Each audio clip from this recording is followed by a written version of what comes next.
Good morning, everyone. We are back testing the Monolith M570 versus the Sendy Aiva. And the question before us is whether the M570 at about, I think, $300, I think that's what it is, $250, $300, depending on where you buy it, is a replacement for the more expensive Sendy Aiva. And the Aivas, when they first came out, were around $600. Now they've clawed down towards around $500, $450. And obviously there are some alternatives as well that are around $400 from companies like Sivka and Blon. And consequently, the Monolith remains the cheapest of the bunch. Now, I don't have the Blon, I don't have the Sivka, but so we're comparing the Sendy Aiva versus the 570 to determine if the 570 sounds just like the granddaddy, the original here, the Aiva, and whether it is worth getting the 570 over spending more, double almost the price, depending on where you get it and where you live, and purchasing the Sendy Aiva. So we just finished the test between the bass response on these headphones, and I told you that the bass is indistinguishable between these two, and that is the case. Now, there might be some individuals who have certain songs and certain listening preferences, and they may say, look, I think I like this little attribute, very tiny little attribute about X headphone more than Y headphones, and that might give you an incentive to purchase one over the other. But when you're doing these A/B tests, that's when you really get to understand whether or not there are meaningful differences. There might be nuanced differences that some people might be able to pick up. I haven't in the bass response. And those nuanced differences for some individuals might be enough differences for those people to justify spending more for the Aiva or not spending more for the Aiva. It's totally up to them. So today's test is over the mids. Now, whether or not these mids sound exactly the same. Now, in the last video in the bass response, I did mention that the mids are not exactly the same. That the 570 has a bump somewhere that causes a little bit of harshness that the Aiva don't have. And so we're going to dig deeper into that. We're also going to talk about soundstage and overall presentation of both of these headphones. Okay, so here are the testing parameters. Both headphones are plugged into an AB switch. That switch is plugged into the RME ADI2 DAC, currently set at negative 40 decibels. We are streaming music from Amazon Music HD. I have my test playlist. If you don't have Amazon HD, then you can click on the description section link for my Spotify playlist. Go ahead and check out the Spotify playlist, which has all these songs on it. And there are also links to YouTube videos that have a good number of these songs as well if you don't have Spotify or any other streaming service. All right, so the three songs we're going to talk about today are Why Am I Like This by Orla Gartland. We're going to talk about Want You Back by Haim. And then finally, Hush Hush Baby by Laxandra. So the first headphone we've got on is the Aiva. Let's start with Why Am I Like This? Negative 40 decibels is perfectly audible on the Aiva.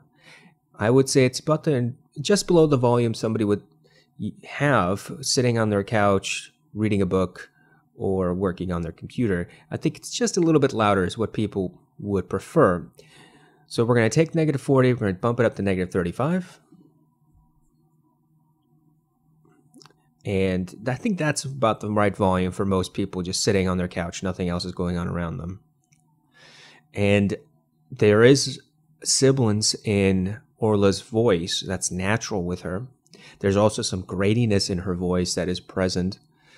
That's not being added. It's not being contributed to by the Sendy Aiva. So the Aiva is not making her voice harsh. It's just presenting it as it is. But her voice sounds very, very clear and distinct. It sounds well ahead of the rest of the mix. The rest of the mix has a guitar, and then there's a drum. And her voice sounds about 3 steps ahead of all the other mix instruments in the mix. Let's crank it up to negative 30. And even with negative 30, the sound doesn't change, just the volume. There's some headphones where you add more power to them, to the drivers. The drivers start responding differently, where it might be loosey-goosey initially, the lower power input, and as you increase the volume and increase the power, the drivers tighten up and present a different sonic character. Not so with the Aiva. I could hear the bass, but it's not thumping bass. The Aiva is a fairly bass light headphone. The vocals just jump out. They are clean, clear, undistorted. There's a hard line separation between the bass and the mids. And even with her sibilants, it's not overwhelming.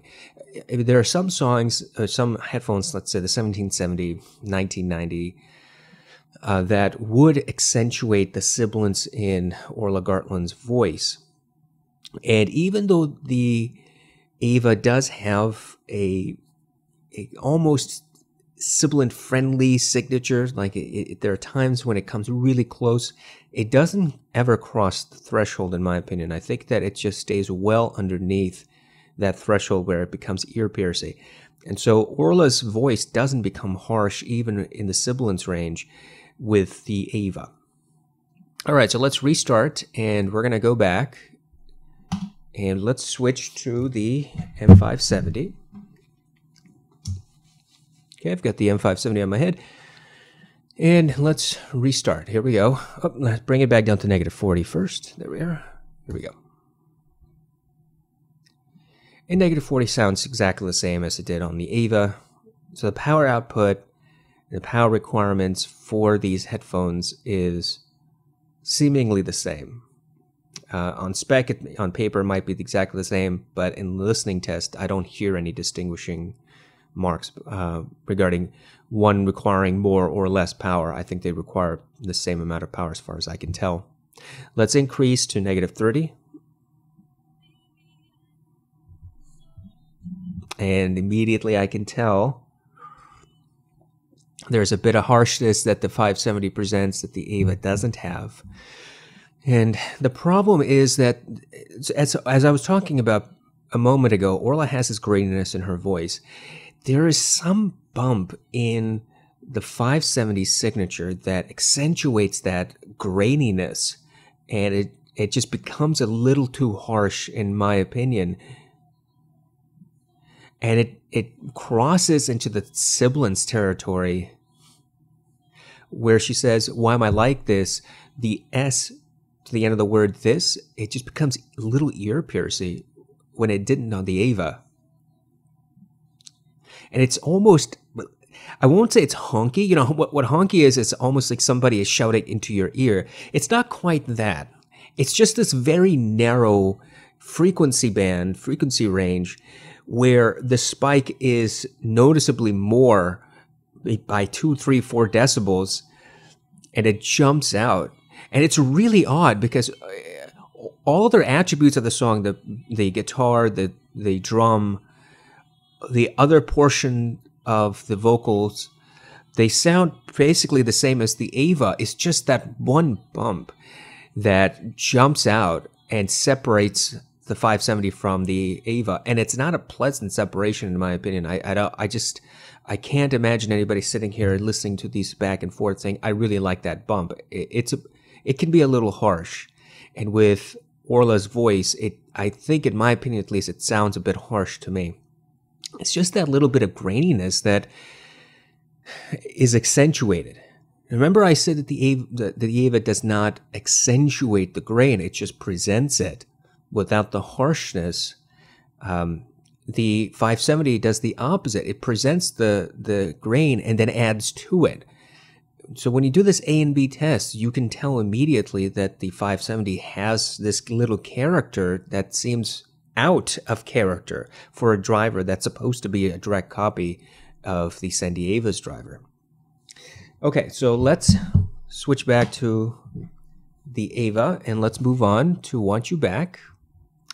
Okay, and we're going to decrease the volume back to -40. Okay, we're at -40, and here we go with Want You Back. -40, again, I would say the same things I said about -40 and Why Am I Like This, so I'm going to increase to -30.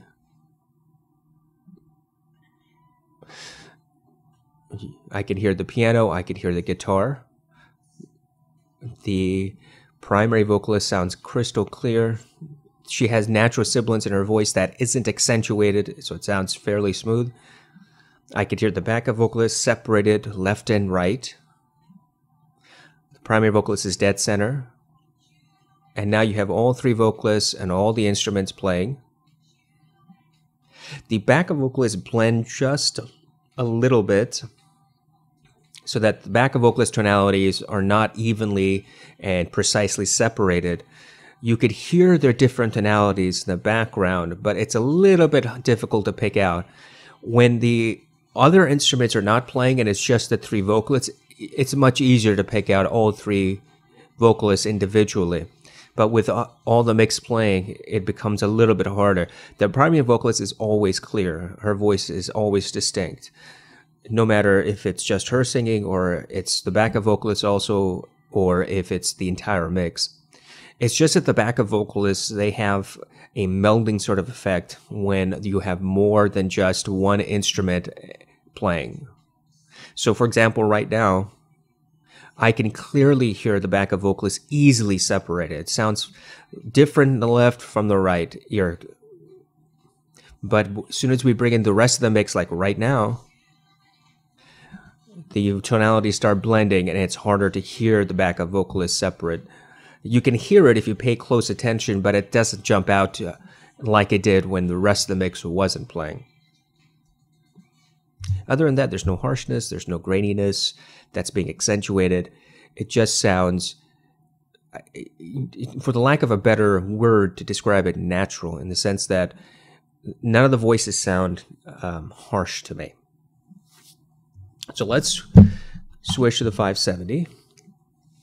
And I'm going to keep the volume at -30. I don't want to play around with that since we know that the volume matching is unnecessary. They both work with the same amount of power equally. So let's start again.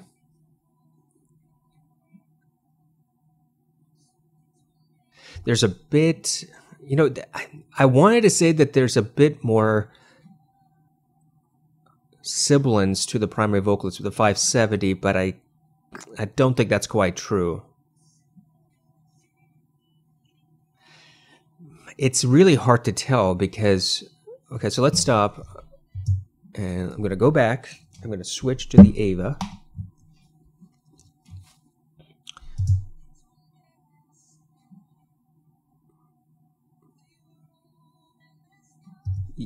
Actually, I may have been correct my first time.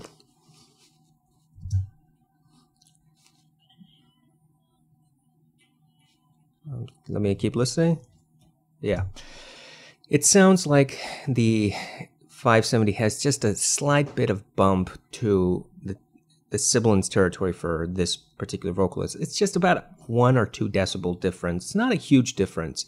And certainly something you could EQ if you wanted to, if it became too much for you. But when you do the A and B test, the Aiva doesn't have the sibilant ear piercingness that the 570 just presents. It's just 1 or 2 decibels too much, at least in my preference. And I'm not a treble happy guy, so I don't really like treble.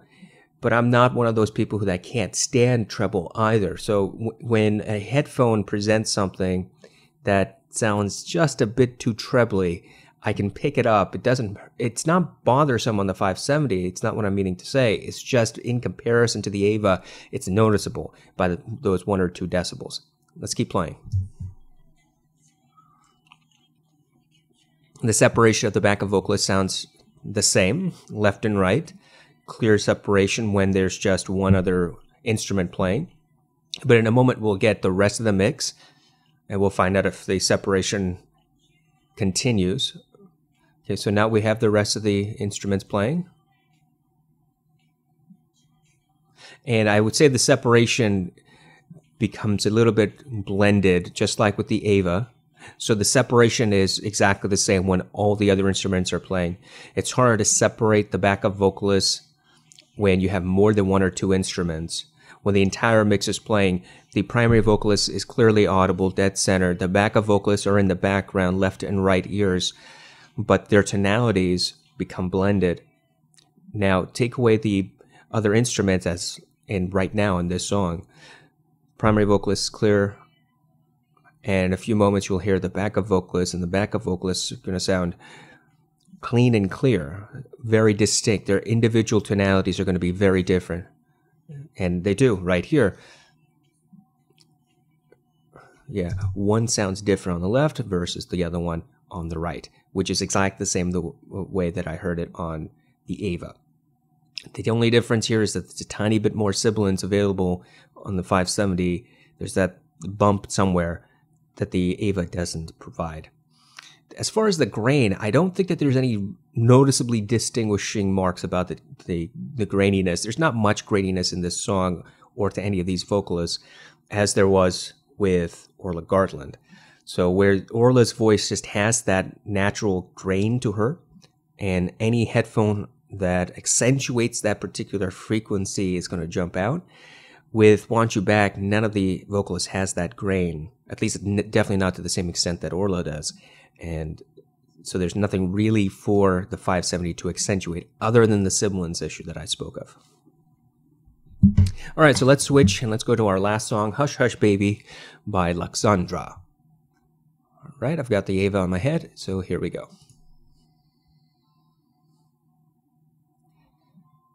Song starts out with humming and a piano. Clearly distinguished the piano from the humming. So the Aiva does this, I think, unique thing about vocals. It just presents them, it pushes it forward and into your ears. And the roll off of the bass helps keep those mids very, very clear and upfront. So it's a very mid-centric headphone, I would say. The vocalist here has a bit of grain and a bit of sibilance to her voice, but it's not harsh and it's not ear-piercing. Like right around this portion of the song, let's say about 50 seconds, 55 seconds, you know, she's saying, hush, hush, baby, nobody, whatever. And she has this pitch to her voice that could become sibilant. It's like just underneath the threshold for me, where if you added a few more decibels in the treble region, it might become a bit too much for somebody's preferences. Here with the Aiva, it just barely keeps it underneath, just controlled, so it doesn't become harsh or grainy, ear-piercing. Let's keep playing.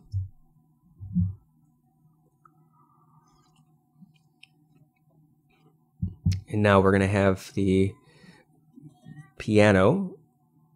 And the piano sounds clean, clear, fast resolution and fast reverberation. Voice is still crystal clear. Okay, so now let's switch to the 570. Again, I haven't been changing the volume anymore. The volume sounds exactly the same for both. Let's keep playing. I hear the humming. I hear the piano. Sounds about the same to me as it did on the Aiva. And what we're looking for is to find out whether the 570 accentuates the grain or the sibilance. And it does.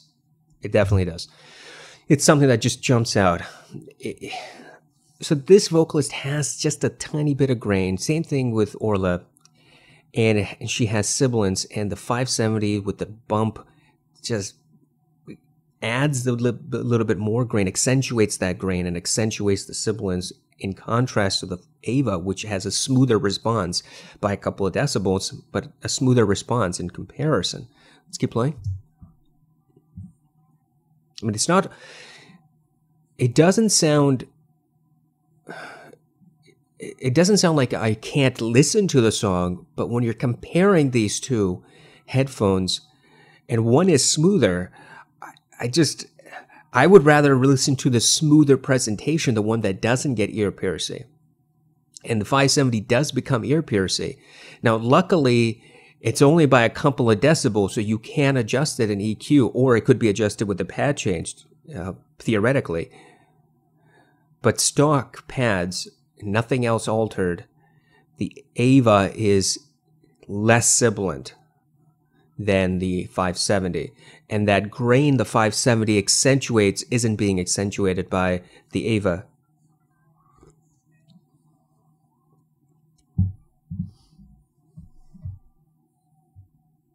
Yeah, and previously I said it's almost like getting honky, and it's not quite honky. And it's the same thing here. It's like it's almost, ear piercing. It's almost getting a little bit harsh in comparison to the Aiva. And if it was a 2 or 3 decibels worse or more accentuated grain or sibilance, then it might become honky. It's just quite not honky. It doesn't become too harsh for my ears.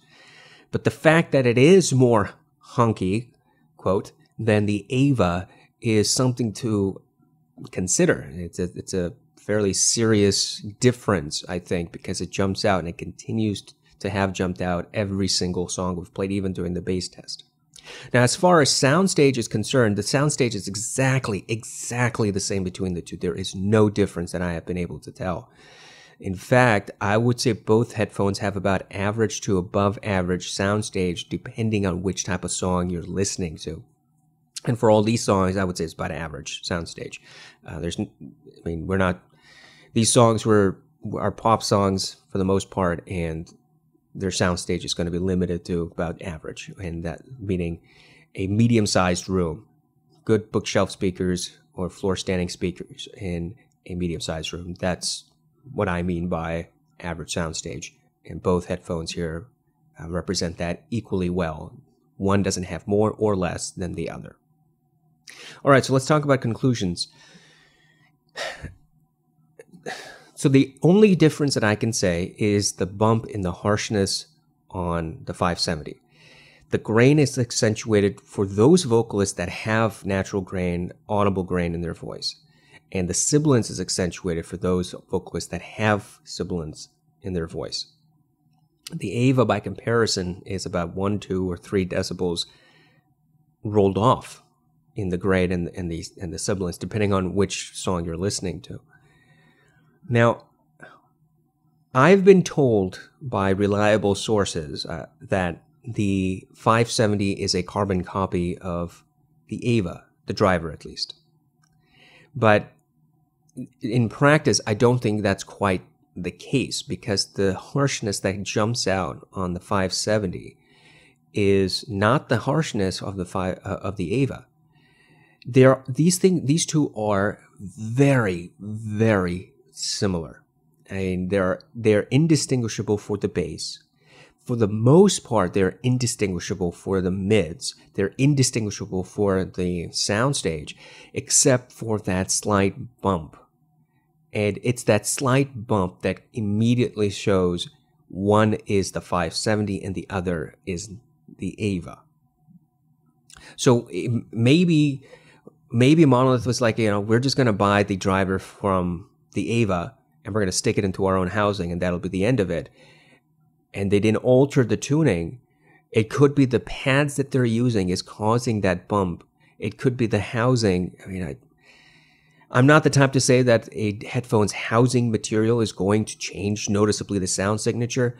I'm just trying to find out an explanation of what it could be, and it could be a contributing factor of several things that adds the 1, 2, or 3 decibels of grain and sibilance the 570 has that the Aiva doesn't.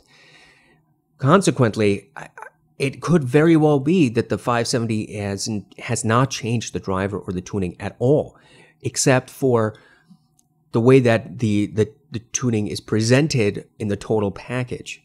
So the use of the particular ear pad might be the actual issue. If you change the ear pad, maybe that harshness, that graininess, the sibilance might fall back in line as it is with the Aiva. Now, I do have replacement ear pads for the Aiva that I'm going to put on the 570 once we're done with the treble test. So I'll finish this series here, then switch to the Aiva pads, and then do a comparison and try to figure out if I hear any difference. But stock pads clearly are not the same as the stock pads on the Aiva. So that could be the answer. It could just be the exact same driver, except for the fact that it's being presented slightly differently because of the way the Monolith decided to implement the ear pads, the housing, whatever. And the fact that it's just this tiny little issue, and it's only a couple of decibels, I think lends credence to the possibility it could just be a pad thing. But we'll find out for sure when we change the pads and then do the comparison. I hope that this has been of some help if anybody's been considering between these two headphones. And if you think, hey, look, even for the price, I think that the 570 is a worthwhile purchase because it sounds basically the same as the Aiva and I can correct in EQ, that's perfectly fine. I mean, in all other respects, the 570 and the Aiva sound pretty much identical. I can't find any difference other than the ones, the singular difference that I've noted.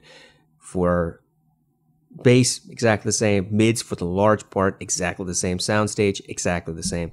And then when we get to treble, I suspect that the difference is going to be just a bit more of the treble ear pierciness on the 570 by a couple of decibels compared to the Aiva, but we'll find out for sure when we do the test. Thank you very much for paying attention. Thank you very much for following. Thank you for participating. I hope that this has been of some help. I hope you have a wonderful end to your work week and a fantastic weekend. Take care.